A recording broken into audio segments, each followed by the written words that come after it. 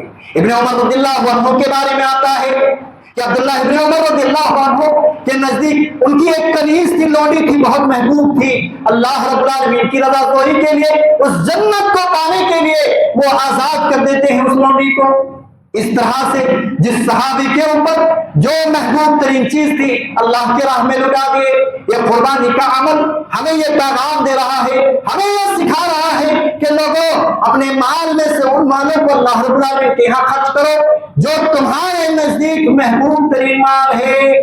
تیسرا پیغام، اور اسی پیغام کے ساتھ میں اپنی بات کو ختم کروں گا انشاءاللہ، اور اگر ضرورت محسوس ہوئی تو اس حوالے سے بہت سارے پیغام ہیں ان کو بھی ذکر کروں گا، اور نہیں تو پھر کوئی دوسرا ٹاپک لوں گا انشاءاللہ۔ تیسرا پیغام، یہ قربانی کا عمل ہمیں یہ دے رہا ہے کہ تقویٰ سکھا رہا ہے، کیونکہ اللہ تبارک و تعالیٰ نے قرآن مجید کے اندر فرمایا لَن يَنَالَ اللَّهُ لُحُومُهَا وَلَا دِمَاؤُهَا وَلَٰكِن يَنَالُهُ التَّقْوَىٰ مِنكُمْ، کہ لوگوں سن لو، تمہاری قربانی کے گوشت اللہ رب العالمین کے یہاں نہیں پہنچتے، نہ ہی تمہارے قربانی کے جانور کے خون پہنچتے ہیں، بلکہ پہنچتا ہے تو وہ صرف کیا ہے، وہ اللہ رب العالمین کے یہاں پہنچنے والی چیز تمہارے دلوں کا تقویٰ ہے، تمہارے دلوں کی پاکیزگی ہے۔ یہ تقویٰ اللہ رب العالمین کا ڈر، اللہ رب العالمین کے لیے دلوں کو پاک رکھنا، صاف رکھنا، یہ بہت بڑا عمل ہے میرے بھائیو۔ یہ روزے سے ہم نکلے ہیں، روزے کا اللہ رب العالمین نے جو مین مقصد بتایا وہ بھی یہی تقویٰ تھی۔ یا ایھا الذین آمنوا کتب علیکم الصیام کما کتب علی الذین من قبلکم لعلکم تتقون، مین مقصد تاکہ تم تقویٰ شعار بن جاؤ۔ اور یہ قربانی بھی جو چیز پہنچتی ہے وہ ہمارے دلوں کی پاکیزگی پہنچتی ہے، ہمارے دلوں کا تقویٰ پہنچتا ہے، ہمارے دلوں کا جذبہ پہنچتا ہے اللہ رب العالمین کے ہاں، کہ ہمیں اللہ رب العالمین کی اطاعت کے حوالے سے ہمارا دل کتنا جو ہے حساس ہے اور کس قدر اطاعت الہی کے اوپر جذبہ رکھتا ہے، اس چیز کے اوپر جو ہے نیکی اور ثواب اور اجر اللہ رب العالمین نے رکھا ہے۔ جی ہاں میرے بھائیو، لہذا قربانی کا عمل یہ تقویٰ کا عمل ہے، اور تقویٰ کی بڑی اہمیت و فضیلت ہے میرے بھائیو۔